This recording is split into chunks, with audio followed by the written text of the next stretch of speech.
श्री गणेशाय नमः। जटाटवीगलज्ज्वलप्रवाहपावितस्थले गलेवलम्ब्य लम्बितां भुजङ्गतुङ्गमालिका डमक् डमक् डमक् मनीननादवड्डमर्वयं चकार चण्डताण्डवं तनोतु नः शिवः शिवम्।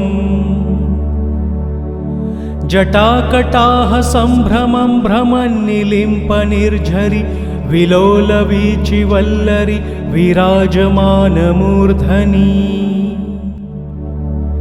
धगद्धगद्धगज्ज्वलल्ललाटपट्टपावके किशोरचन्द्रशेखरे रतिः प्रतिक्षणं मम। धराधरेन्द्रनन्दिनी विलासबन्धुबन्धुरस्फुरद्दिगन्तसन्तति प्रमोदमानमानसे। कृपाकटाक्षधोरणि निरुद्धदुर्धरापदि क्वचिद्दिगम्बरे मनोविनोदमेतुवस्तुनि। लताभुजङ्गपिङ्गलस्फुरत्फणामणिप्रभा कदम्बकुङ्कुमद्रवप्रलिप्तदिग्वधूमुखे। मदान्धसिन्धुरस्फुरत्वगुत्तरीयमेदुरे मनोविनोदमद्भुतं बिभर्तु भूतभर्तरी। सहस्रलोचनप्रभृत्यशेषलेखशेखर प्रसूनधूलिधोरणि विधूसराङ्घ्रगिप्पिठभू। भुजङ्गराजमालया निबद्धजाटजूटक श्रिये चिराय जायतां चकोरबन्धुशेखरः। ललाटचत्वरज्वलद्धनञ्जयस्फुलिङ्गभा निपीतपञ्चसायकं नमन्निलिम्पनायकम्। सुधामयूखलेखया विराजमानशेखरं महाकपालिसम्पदे शिरोजटालमस्तु नः। करालभालपट्टिकाधगद्धगद्धगज्ज्वल ध्वनञ्जयाहुतीकृतप्रचण्डपञ्चसायके। धराधरेन्द्रनन्दिनी कुचाग्रचित्रपत्रक प्रकल्पनैकशिल्पिनि त्रिलोचने रतिर्ममम्। नवीनमेघमण्डली निरुद्धधुर्धरस्फुरत् कुहूनिशीथिनीतमः प्रबन्धबद्धकन्धरः। निलिम्पनिर्झरीधरस्तनोतु कृत्तिसिन्धुरः कलानिधानबन्धुरः श्रियं जगद्धुरन्धरः। प्रफुल्लनीलपङ्कजप्रपञ्चकालिमप्रभा वलम्बिकण्ठकन्दली रुचिप्रबद्धकन्धरम्। स्मरच्छिदं पुरच्छिदं भवच्छिदं मखच्छिदं गच्छच्छिदान्धकच्छिदं तमन्तकच्छिदं भजे। अखर्वसर्वमङ्गलाकलाकदम्बमञ्जरि रसप्रवाहमाधुरि विजृम्भणा मधुव्रतम्। स्मरान्तकं पुरान्तकं भवान्तकं मखान्तकं गजान्तकान्तकान्तकं तमन्तकान्तकं भजे। जयद्वदभ्रविभ्रं भ्रमद्भुजङ्गमश्वस द्विनिर्गमत्क्रमत्स्फुरत्करालभालहव्यवा।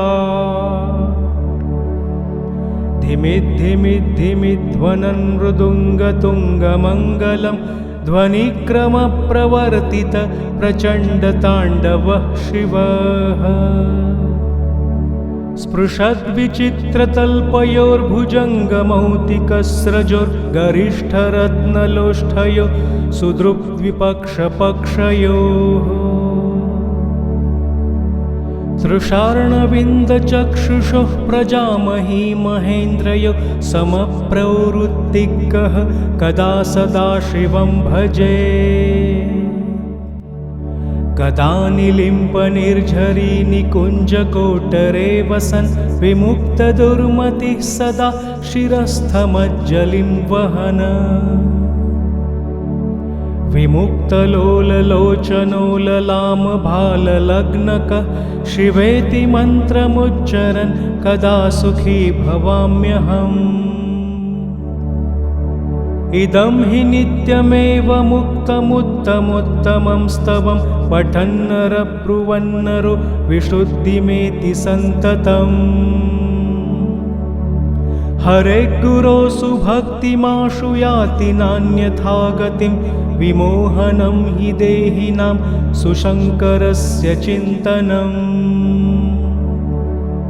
पूजावसानसमये दशवक्त्रगीतं यः शम्भुपूजनः परं पठति प्रदोषे तस्य स्थिरां रथगजेन्द्रतुङ्गयुक्तां लक्ष्मीं सदैव सुमुखीं प्रदाति शम्भुः इति श्रीरावणकृतं शिवताण्डवस्तोत्रं सम्पूर्णम् श्रीगणेशाय नमः। जटाटवीगलज्ज्वलप्रवाहपावितस्थले गले वलम्ब्य लम्बितां भुजङ्गतुङ्गमालिकाम्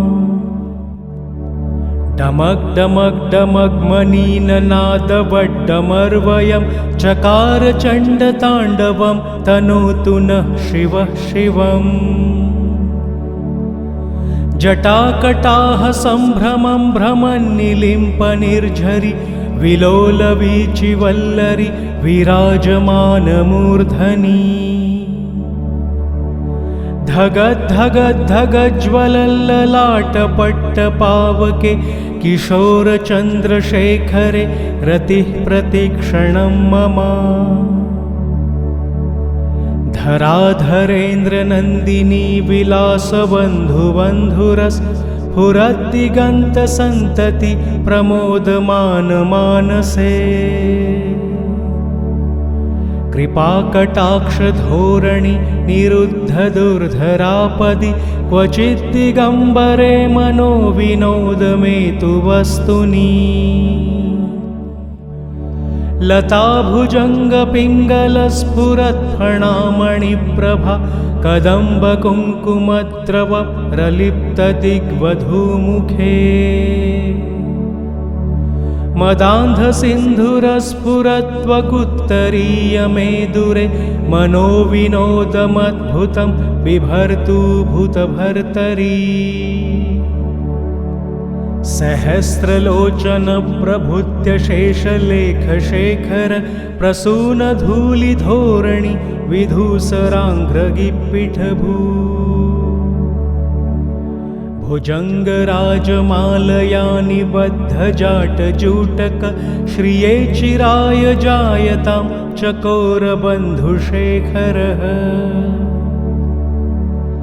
ललाटचत्वरज्वलद्धनञ्जयस्फुलिङ्गभा निपीतपञ्चसायकं नमन्निलिम्पनायकम् सुधामयूखलेखया विराजमानशेखरं महाकपालिसम्पदे शिरोजटालमस्तु नः करालभालपट्टिकाधगद्धगद्धगज्ज्वल ध्वनञ्जयाहुतीकृतप्रचण्डपञ्चसायके धराधरेन्द्रनन्दिनी कुचाग्रचित्रपत्रक प्रकल्पनैकशिल्पिनी त्रिलोचने रतिर्ममम्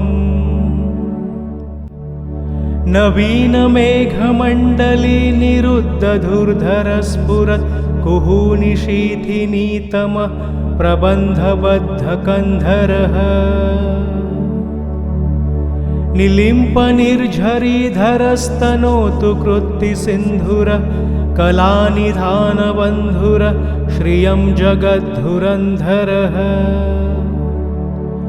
प्रफुल्लनीलपङ्कजप्रपञ्चकालिमप्रभा वलम्बिकण्ठकन्दली रुचिप्रबद्धकन्धरम् स्मरच्छिदं पुरच्छिदं भवच्छिदं मखच्छिदं गच्छच्छिदान्धकच्छिदं तमन्तकच्छिदं भजे अखर्व सर्वमङ्गलाकलाकदम्बमञ्जरी रसप्रवाहमाधुरी विजृम्भणा मधुव्रतम् स्मरान्तकं पुरान्तकं भवान्तकं मखान्तकं गजान्तकान्तकान्तकं तमन्तकान्तकं भजे जयद्वदभ्रविभ्रं भ्रमद्भुजङ्गमश्वस द्विनिर्गमत्क्रमत्स्फुरत्करालभालहव्यवा धिमिद्धिमिद्धिमिध्वनन् मृदुङ्गतुङ्गमङ्गलं ध्वनिक्रमप्रवर्तित प्रचण्डताण्डवः शिवः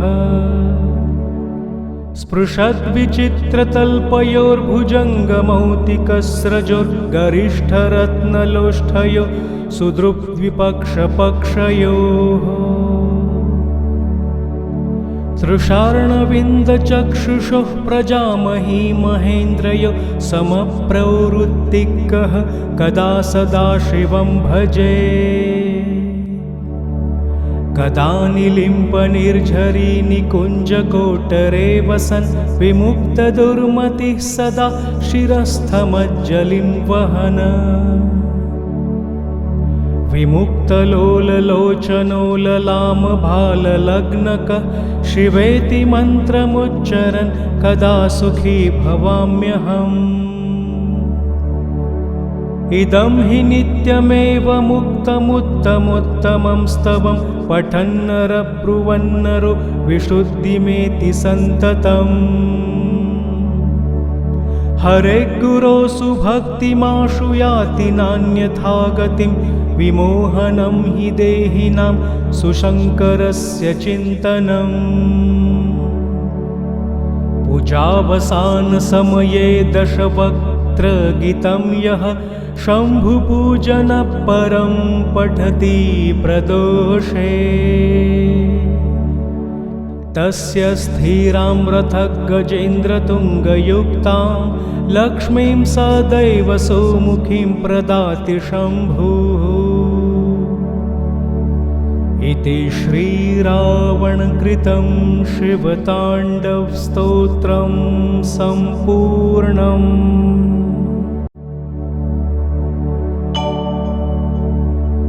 श्रीगणेशाय नमः। जटाटवीगलज्ज्वलप्रवाहपावितस्थले गले वलम्ब्यलम्बितां भुजङ्गतुङ्गमालिका डमक् डमक् डमग्मनीननादवड्डमर्वयं चकारचण्डताण्डवं तनोतु नः शिवः शिवम् जटाकटाः सम्भ्रमं भ्रमन्निलिम्पनिर्झरि विलोलवीचिवल्लरि विराजमानमूर्धनि